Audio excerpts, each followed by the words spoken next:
Hi, and thank you for joining us today on the Road to Recovery. I'm your host, Ronda Jackson, serial entrepreneur and small business advocate.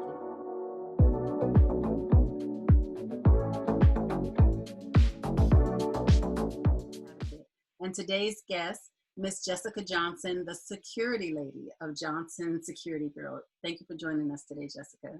Thanks for having me, Rhonda. I'm so excited to join the Road to Recovery.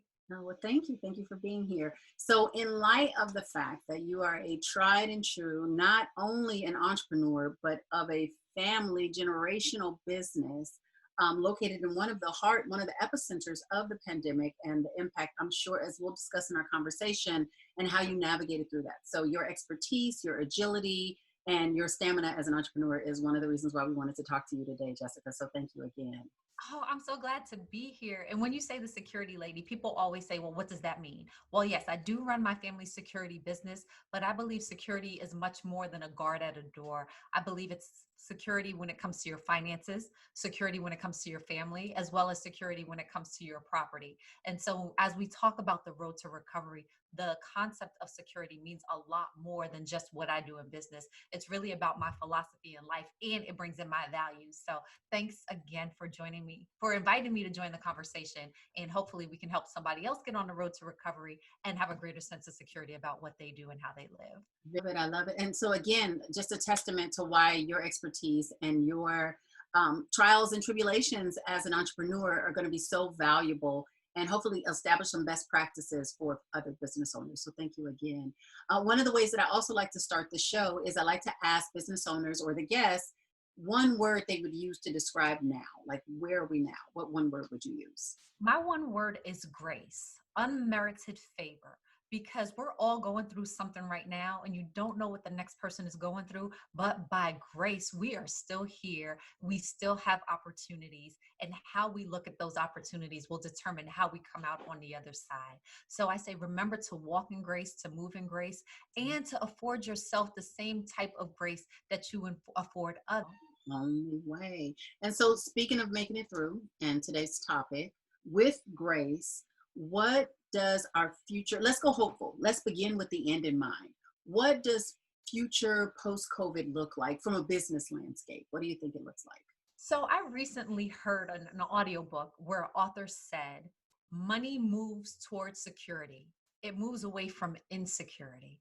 So post COVID, what we need to do is be firm, we need to be fair, and we need to be confident in what our future looks like, because it's going to be the business owners who demonstrate that level of security and confidence in what they do that are going to attract new business and are going to attract new money.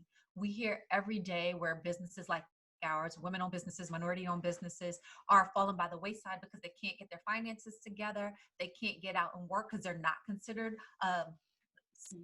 essential, right? We're fortunate. Our businesses are essential. Some people's businesses aren't, and they haven't figured out how to pivot.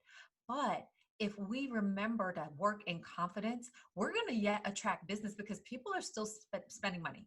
Yes. The government is writing checks. It may not be able to cash, but while it's writing checks, you need to go get that money. So what's different along the way? So, we know what 2019 looks like. Most of us were on a trajectory for growth, and, economy was doing fine, overall, and not specific industries, but overall. So what's different? What's one of the milestones, or what's one of the areas that was so severely impacted? I like one of the intros, I guess I'm going to lead you with this question, was the financial aspect. What's happening that we're having a hard time grasping on finances? So I think it's part of it is twofold when it comes to finances, because if you look at the stock market, the stock market keeps hitting great results, right? But personally, people say that they're in the worst financial positions ever. So the stock market isn't mimicking what people see day to day. Right. So you have to decide what's your reality going to be. Am I going to be the stock market, or I'm going to be the person crying, woe is me? Right. And I say we need to be the stock market. We need to say what our future is going to be, and we need to follow the trends of the businesses that are being successful. About that one point for a second. So investing the time into talking to the right people, I would lump two categories. One, our customers, and two, our human capital, our employees in those conversations. So can we take a minute and talk about what that conversation looks like to a customer? If you were asking those or what are a couple of key questions you would want to ask customers? Let's start there. First of all, you just want to check in with people and see how they're doing, right? So you're great with that, Rhonda. Just, hey, how you doing? Just wanted to see how you feeling. We can't take the person out of the relationship. And so by checking in, you'd be amazed by how many people just feel left out because they don't have that everyday interaction with their office mates or with their clients or with their own customers. I mean, that's not the same as client, or with their own vendors, Yeah. right? And so engaging in a conversation, often when I pick up the phone, somebody's caught off guard, like, wow, I didn't think anybody was working, or I didn't think that many people were working. It's so nice to hear from you. So check in and see how they're doing. Ask them how business is going. Okay. Ask them, what are the biggest changes that you've seen in your business with people working remotely? And it doesn't necessarily have to start with how it impacts your business, but eventually you want to understand how the changes that their business has undergone, whether they're working remotely, whether they're changing their spend, whether they've had cutbacks, because a lot of organizations have cut back. And so people you may have been dealing with previously may not be in the same role. They may not even have jobs. Exactly. So wait 1 second, Jessica. So you're giving out all these gold nuggets, and I'm just trying to put them in all the little buckets. So hold on 1 second. So one of the things you mentioned was asking all the right questions. So one thing I just want to comment on, or would you like you to comment on, is what to do with that information once you hear it. So I've asked you how you're doing. I hear, matter of fact, whether you're doing good or someone's sick or, okay, I mean, other than compassion, how does a business owner respond to that? Do you, then once you've checked in for the month and asked them how they're doing, do you call back in a certain time frame? Once you found out about whether or not their office is open or closed, like what's some of the response, like sequencing steps after that conversation? So after you have that initial conversation and you ask some of those smart questions, you have to figure out what works for you. So typically in the past, I would have written a handwritten thank you note or just following up or checking in. You said this, and this is what I think about that. Just take some plot of people. What I always say is ask that person how they like to receive information and communication. So if they say that they prefer phone calls, then that's what the next step should be. If they say it's easiest to send them an email, then follow their lead. But you do want to just have some kind of immediate response to let them know that you heard what they're saying, that you're empathetic with what they're going through, and that you're still there and you're open for business. Because Right. ultimately we are still in business. We're still trying to move our products and services.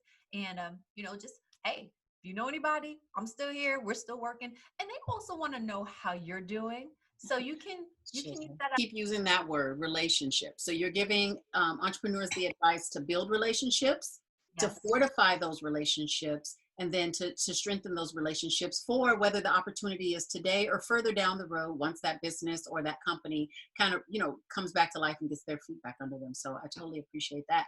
But one thing I wanted to kind of segue to is I'm going to call it a pivot. I'm not sure if the second business was before, during, or after the current things, but were things accelerated? And then do you find it equally as challenging to manage both of those during this particular period, or is one leading the other or supporting the other in any way? So they're two totally different businesses, but we service our employee base are very similar. Okay. I nicknamed the laundromat this honeymoon laundry because we literally walked out of our wedding and started our laundromat 5 years ago. So we just celebrated our fifth wedding Okay. anniversary and we Congratulations. celebrated our fifth year in business as Soapbox. Thank you. You're welcome. And so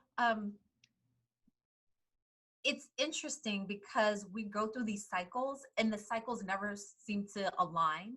But with COVID, they did seem to kind of go in the same flow because we saw an uptick in business with the laundromat because many of our competitors are owned by Asian people. And initially, when people were saying the Asian virus, the China virus, there was a lot of discrimination. Yeah. And so many of our peers closed their businesses temporarily because they couldn't deal with the discrimination. I can only imagine. But the but the people we serve still need clean clothes. Yes. Even if people aren't going to work, they need clean undergarments and clean linen. And so business business is going well. And I have to remind myself, because we were talking earlier before we started about what to say. I was like, oh, business is okay. And my husband stopped me. He was like, stop saying that, because that's not the case. So I have to remind myself that we are very fortunate. Business is doing well in spite of the pandemic. And when I tell the story the right way, people receive that the right way. Because if I say, oh, it's just okay, they're like, oh, well, I don't want them to wash my clothes. Right. Say, oh, wow. Like they have an energy, they have a vibe, even though everybody else is down. Well, I want to deal with the soapbox. I like that. Like our colors are fuchsia, like a fuchsia pink. So it's very bright. It's very bold. It's in your face. We do a lot of Instagram advertising. And so it's just a really great time for us right now. I love that you have just embraced everything in the world. You're like, okay, call them. Okay, send them an email, put it on social media. And you and I engage a lot on social media. So I see you doing that, and I applaud all of your efforts. One thing I wanted to ask next, and I know that we've got a really big conversation. So two things have to happen. One, you have to come back. Okay. And then two, give us a piece of advice. Like after the business owner that's watching this video clicks subscribe and they go on LinkedIn and they see you and click on you to see more about, the things that you're working on. What's one actionable item that every business owner should just put their pen and paper down and do today? What's that one thing? Woo, that's a great question. I say write the vision, make it plain so that men can run with it, right? First is that you have a plan, you have a goal, and you have it written out so that you can communicate it to others. So like the Bible says, men and women may run with it. So if I say now, we're going to do $7 million worth of business. I don't know how, but we are going to do it. And I put it out into the atmosphere, and then I follow it up by writing it down on paper and committing to it. And then everybody that comes my way, how's business? We're great. We're doing $7 million worth of business this year. Then like, okay, the universe will work in my favor. And I've seen it happen this whole time since everything started shutting down in March. I said, it's okay. We're still going to surpass what we did last year. And we lost one of our longtime favorite clients earlier this year. And I was sad for the loss of the relationship. It was time for that contract to come to an end.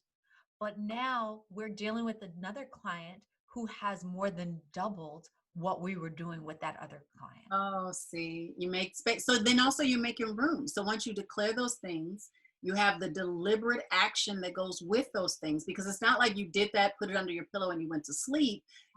I know you had a formula and you took that 7 million and you broke it back down into the steps that it would take. You understood how many clients or projects opportunities it would take, how many you needed to talk to, which ones were going to be new opportunities and which ones were going to be existing that had the opportunity to grow. So I love the deliberate action behind setting a goal like that. So that is absolutely beautiful. So if someone in the New York Bronx area wants to get their clothes cleaned, or someone is looking nationwide for a great security company, or entrepreneurs that were inspired by your words would like to contact you, what's the best way to reach you? The best way to reach me is on LinkedIn. I'm Jessica Johnson Cope, the security lady. There's not a lot of me out there. There's only one. And that is a beautiful one, you. Thank you for new friends, especially if they're friends of Ronda Jackson. I love you. Well, Ronda Jackson, the Road to Recovery, and all of the emerging and established entrepreneurs appreciate you being here today. Thank you for your inspiring words. We are rebuilding our relationships. We're going to set our targets and goals and put that deliberate action behind it to make it happen. And thank you for your time today, Jessica. And don't forget to do it in grace. Yes, with grace and giving ourselves grace. I remember that too. Yes. Thank you, Rhonda. I appreciate your time. You're welcome. Thank you for being here. See you soon.